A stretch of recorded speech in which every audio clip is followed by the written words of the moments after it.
Berkesempatan melaksanakan monitoring sasaran fisik program TMMD reguler ke-110, Kodim 0714 Salatiga dan Satgas manfaatkan dengan berjalan kaki.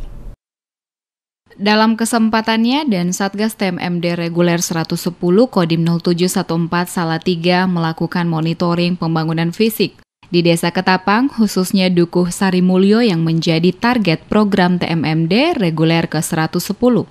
Adapun lokasi yang ditinjau ialah sejumlah lokasi pengecoran jalan, rehab musola, tempat MCK, serta pos kamling. Dengan berjalan kaki, pihaknya berkeliling dusun ditemani oleh pasiter, pihak desa, dan sejumlah warga. Ia menilai bahwa sejauh ini pembangunan fisik yang dilaksanakan telah berjalan sekitar 70%. Ia meyakini bahwa banyak potensi yang dapat dikembangkan oleh penduduk setempat, mulai dari sosial kemasyarakatannya maupun potensi alam yang dimiliki. Terlebih bahwa penduduk setempat mayoritas berprofesi sebagai petani dan peternak. Dalam rangka untuk kesiapan kita, karena kita sudah melaksanakan kegiatan berjalan kurang lebih 16 hari, progres sudah mencapai sekitar 70%.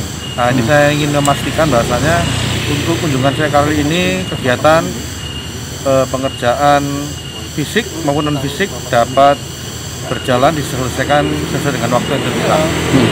Oleh karena itu, dalam kesempatan tersebut, pihaknya memastikan bahwa dalam pembangunan yang dilaksanakan dapat terlaksana sesuai target yang telah direncanakan jauh-jauh hari. Saat meninjau pos kamling yang hampir rampung pengerjaannya, dan Satgas mengingatkan warga setempat agar kelak pos kamling tersebut dapat digunakan dengan sebaik-baiknya, menjaga keamanan dan kondusivitas lingkungan sekitar.